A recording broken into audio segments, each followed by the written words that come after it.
야곱과 함께 각각 자기 가족을 데리고 애굽에 이른 이스라엘 아들들의 이름은 이러하니 르우벤과 시몬과 레위와 유다와 이사갈과 스불론과 베냐민과 단과 납달리와 갓과 아세리요. 야곱의 허리에서 나온 사람이 모두 70이요 요셉은 애굽에 있었더라. 요셉과 그의 모든 형제와 그 시대의 사람은 다 죽었고 이스라엘 자손은 생육하고 불어나 번성하고 매우 강하여 온 땅에 가득하게 되었더라. 하나님의 말씀입니다. 하나님께 감사합니다. 네, 오늘 출애굽기의 본문 이제 1절부터 해가지고 이제 6절까지의 말씀을 보면은 이건 이제 창세기에 나와 있는 그 내용을 다시금 요약해 주고 있는 것입니다. 창세기의 후반부에 이야기가 어떻게 진행되었는지는 우리가 너무나도 잘 알고 있을 것입니다. 이제 요셉이 애굽에 가서 우여곡절 끝에 하나님의 뜻으로 인하여서 총리가 된 사건을 우리는 잘 알고 있죠.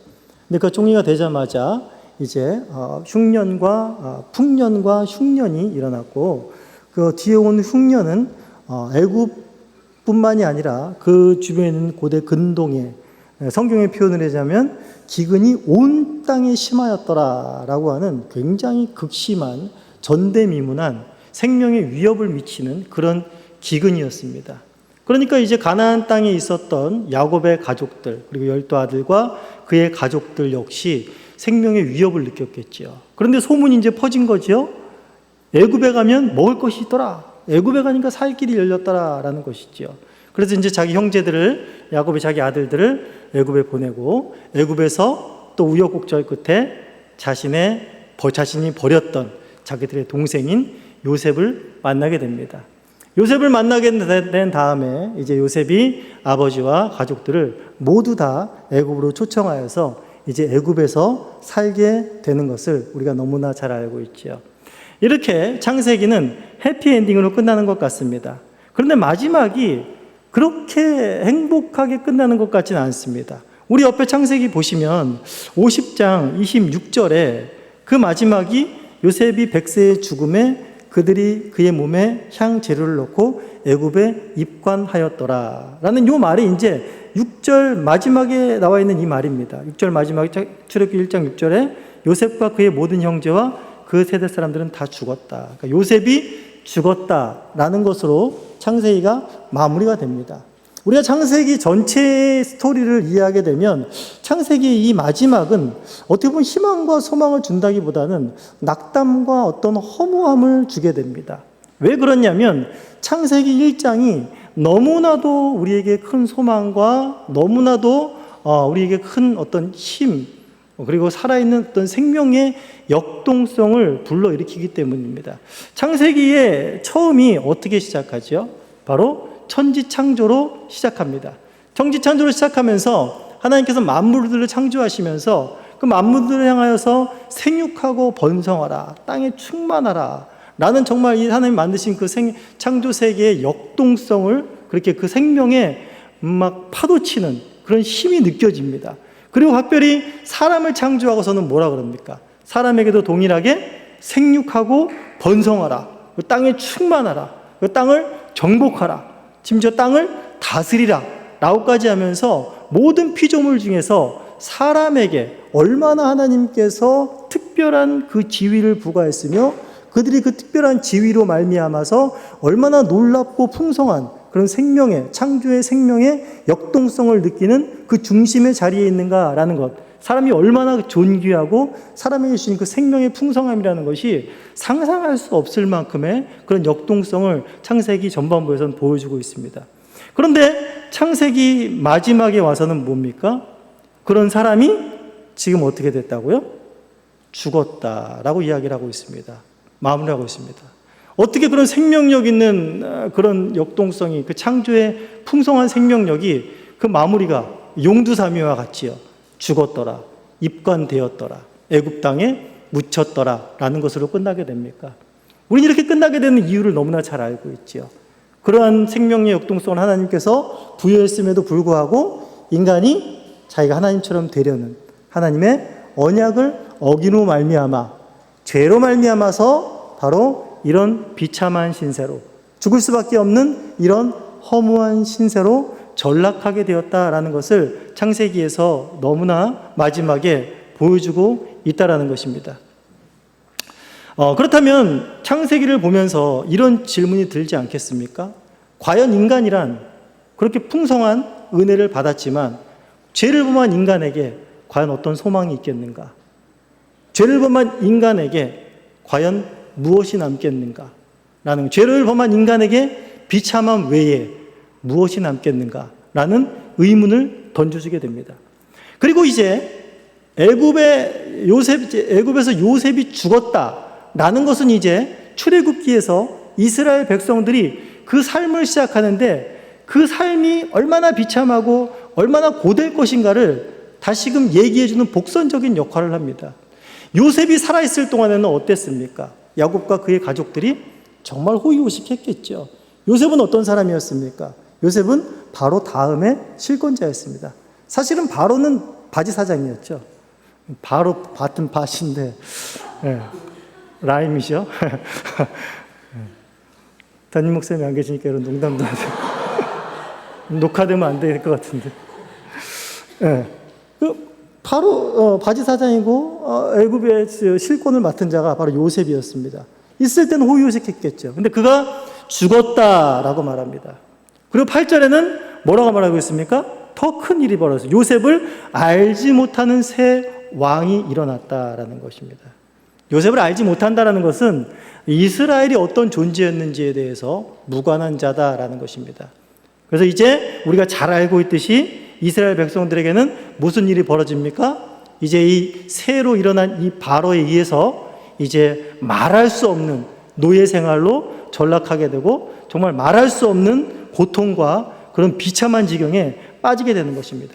그 창세기의 마지막 이 요셉이 죽었다, 입간되었다라는 이 말은 이스라엘 백성에게 어떤 의미를 부여해 줍니까? 우리 인생에 이제 남은 건 고난뿐이구나. 우리는 이제 죽을 때까지 무슨 고생만 하다가 우리는 가겠구나. 라는 인생 자체가 고통이다. 인생 자체가 비참하다.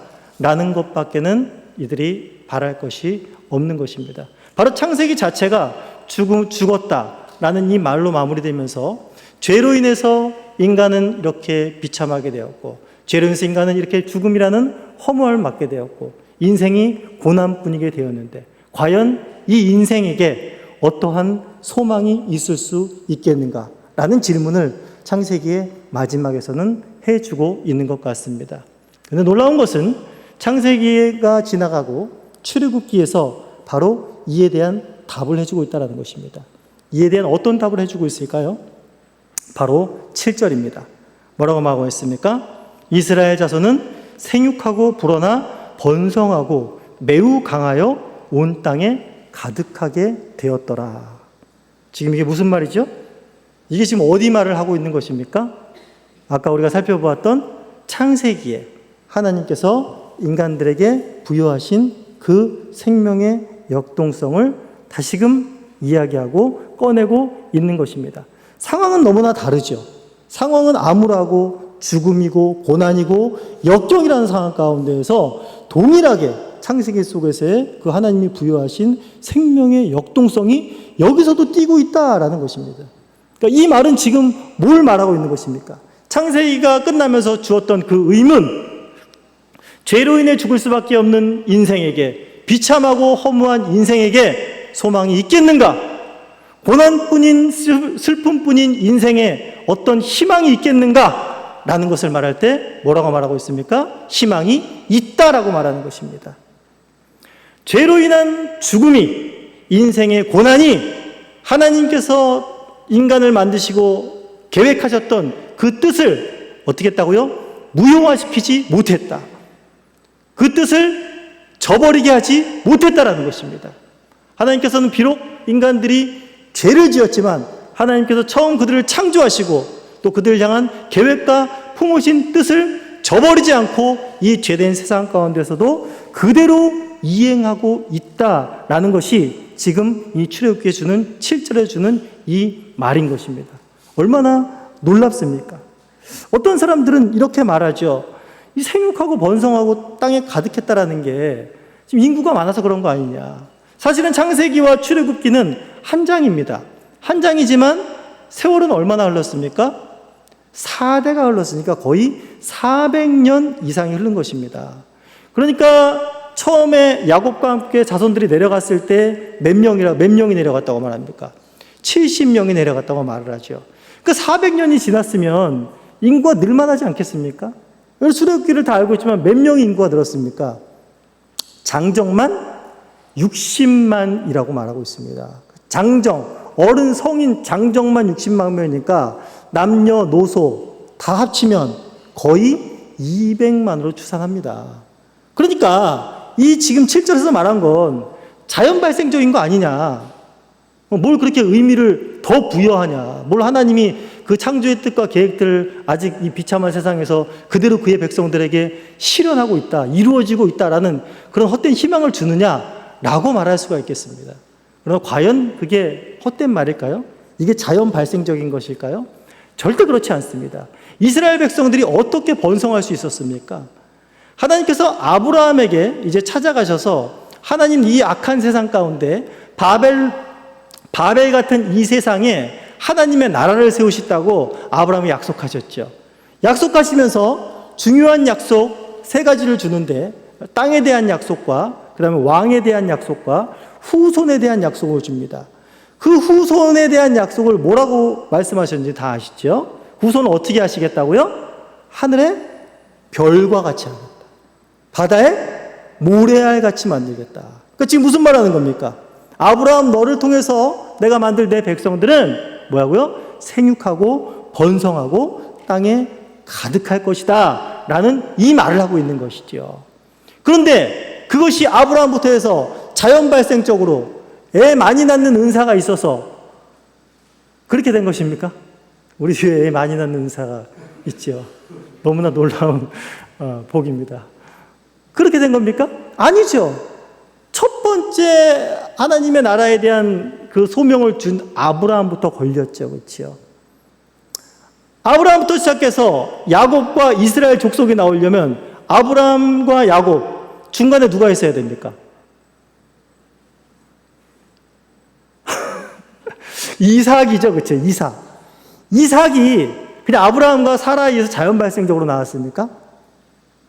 아니죠. 그렇죠? 아브라함과 사라는 도저히 자식을 바랄 수가 없는 상황이었다는 것을 우리가 알고 있었지 않습니까? 아브라함 100세 때 낳은 자식이에요. 둘 다 이 육체적으로는 생산해낼 수 있는 그 모든 것들이 과학적으로 물리적으로는 어떻게 해요? 다 끊겼다라고 하는 거예요.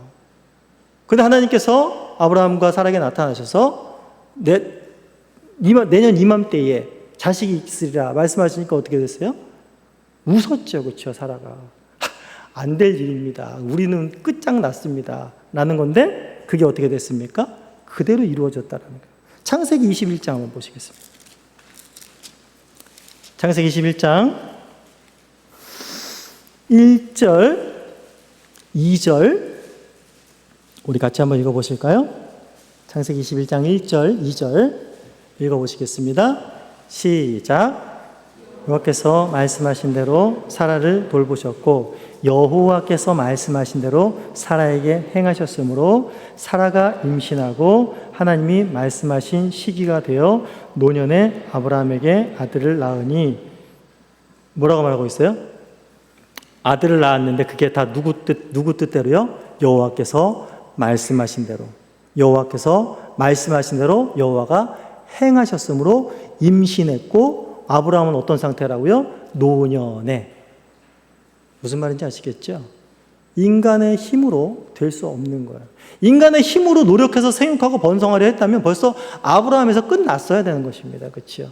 누가 생육하고 번성하고 땅에 충만하게 하겠다라는 것입니까? 바로 하나님께서 하시겠다라는 것을 아브라함 이스라엘 첫 조상에게서부터 분명하게 보여주는 사건인 것입니다. 이렇게 해서 이삭이 태어나고 이제 야곱이 태어나고 야곱으로부터 12아들이 태어나죠. 그러면서 야곱의 이름이 바뀌면서 그게 이스라엘이 됩니다. 근데 이스라엘이 번성할 수 있었던 것, 그의 가족들이 70인으로 이렇게 번성할 수 있었던 것도 자연 발생적입니까? 이것도 여러분 자연 발생적이 아닙니다. 여러분의 위기가 있었지만은 만약에 요셉이 형들에 의해서 팔려와서 거기서 잘못돼서 죽기라도 했으면 어떻게 됐을까요? 이렇게 야곱과 이스라엘은 가족들은 살아남을 수 없지요. 왜입니까? 요셉이 죽었으면 요셉이 총리도 안 됐을 거고 그 가뭄 속에 죽기 일보 직전의 그런 상황이었습니다. 그러니까 이들은 아마 가뭄 속에서 다 소멸하는 그런 비참한 가족들이 됐을 것입니다. 요셉이 그걸 깨달은 거죠. 창세기 45장 한번 같이 보시겠습니다.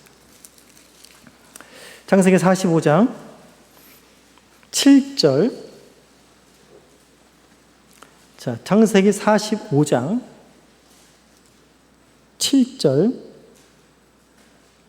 한번 읽어보시겠습니다. 시작. 하나님이 큰 구원으로 당신들의 생명을 보존하고 당신들의 후손을 세상에 두시려고 나를 당신들보다 먼저 보내셨나이다. 요셉이 깨달은 게 대단한 거죠. 내 후손들을 어떻게 한다고요? 보존하신다고요. 하나님께서 아브라함을 통해서 후손에 대한 약속을 하신 것을 요셉은 알고 있지요. 내 후손이 땅에 생육하고 번성하고 땅에 충만할 수 있도록 보존하게 하기 위해서 누구를 보내셨다고요? 나를 보내셨습니다. 그러니까 이것은 내가 한 일이 아니라 누가 한 일이라고 말하는 겁니까? 바로 하나님께서 우리를 아브라함에게 약속하신 대로 또 창조 때에 사람에게 주신 복을 거두어가지 않고 하나님께서 우리 민족을 생육하고 번성하고 땅에 충만하게 하실 분이시다라는 것이죠.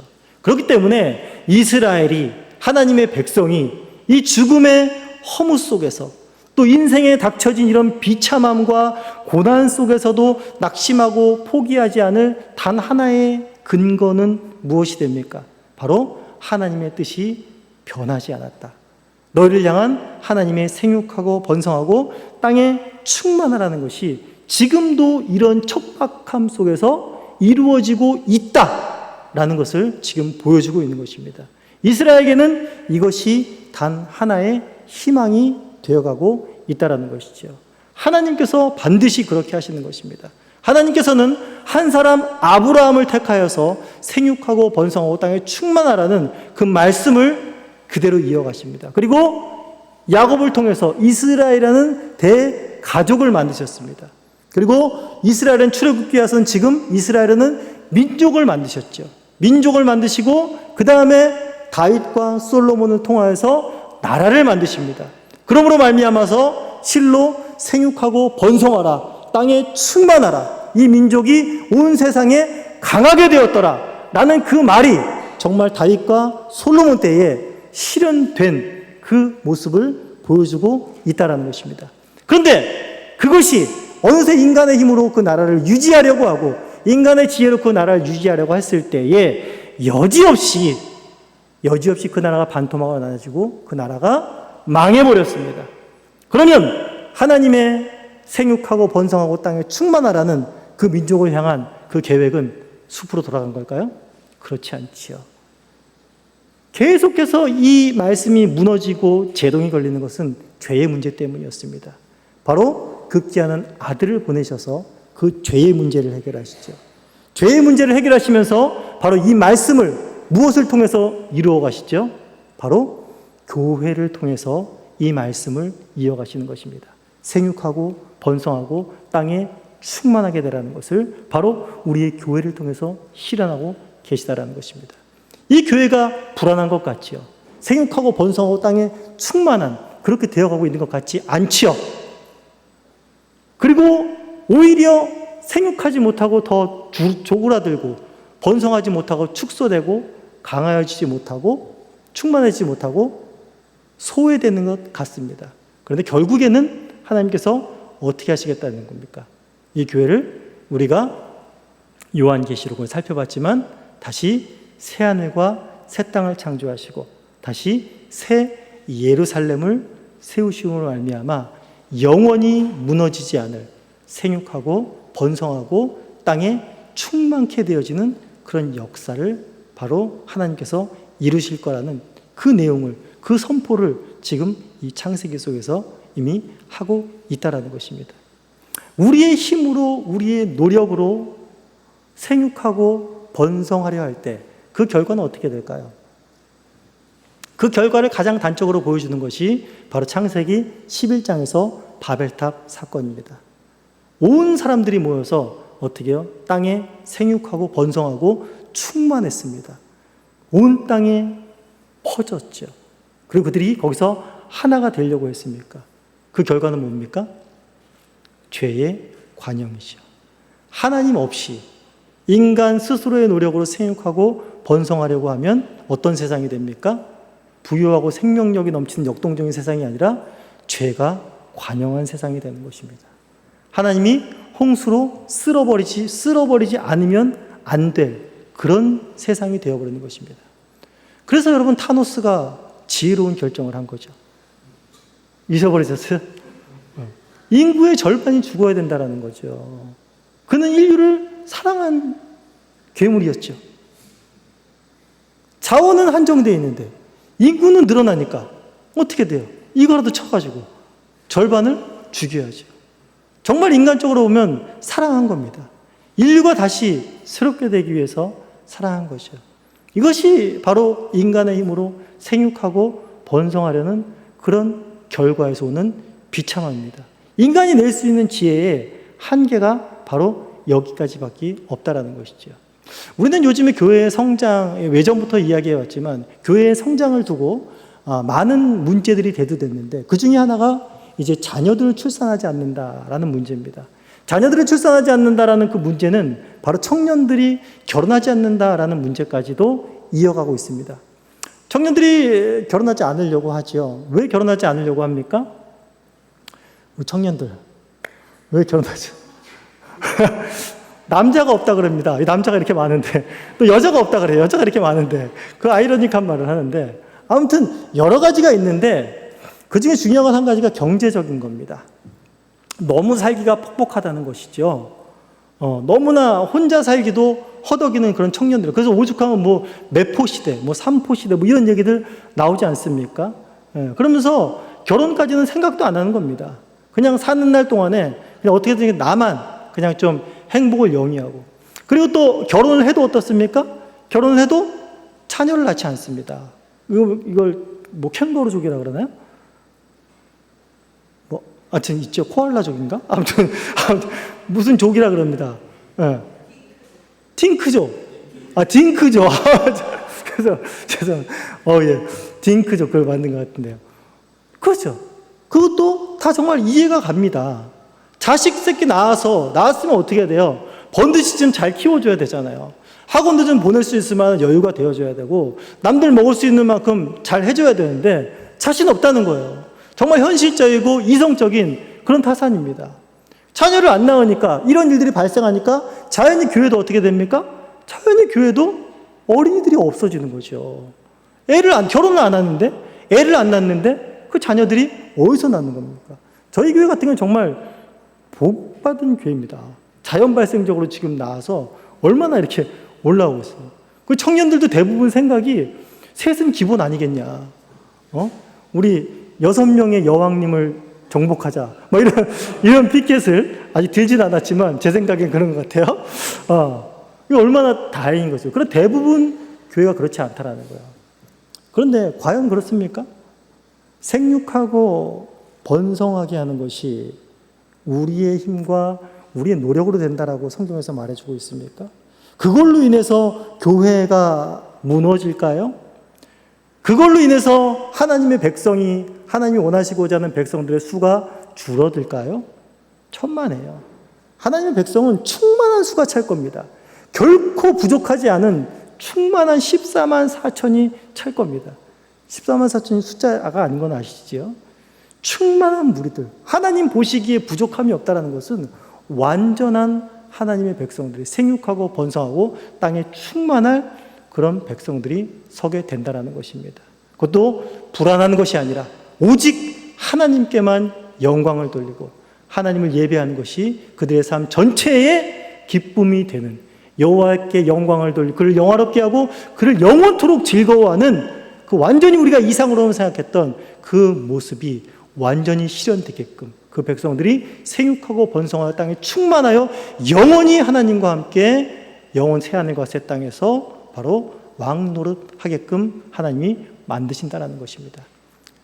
오늘 이 말씀을 여러분들 어떤 생육하고 충만하고 번성하라는 이 말씀을 단순히 그냥 어떤 크리스찬들 애 많이 낳자, 교회의 세력을, 기독교의 세력을 높이자, 이슬람이 5명 낳는데더라 우리 10명 낳자, 이런 식으로 10명 하니까 입을 벌리시는 분이 계신데 말이 그렇다는 거죠. 그것도 물론 좋습니다.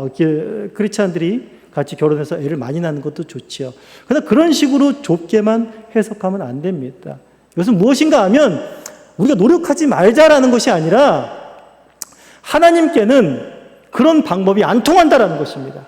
세상의 생활이 척박하니까, 환경이 어려우니까, 남자가 없으니까, 여자가 없으니까, 나 혼자 살기도 힘드니까 그것이 생육하고 번성하는데 이유가 되지 못한다라는 것입니다. 그것이 우리를 막지 못한다라는 것이죠. 우리 안에 행하시는 분이 바로 여호와 하나님이시고 여호와 하나님께서 반드시 이루실 것이기 때문입니다. 그렇기 때문에 세상의 논리와 또 세상의 어떤 환경과 세상이 주는 타당성 속에 거기에 항복하지 마시고 그 이상으로 일하시는 하나님, 그리고 우리를 결국 생육하고 번성케 하여 온 땅에 강하고 충만케 하실 그 하나님을 의지하면서 힘있는 성도의 삶을 살아가시는 저와 여러분들이 되시기를 간절히 소원합니다.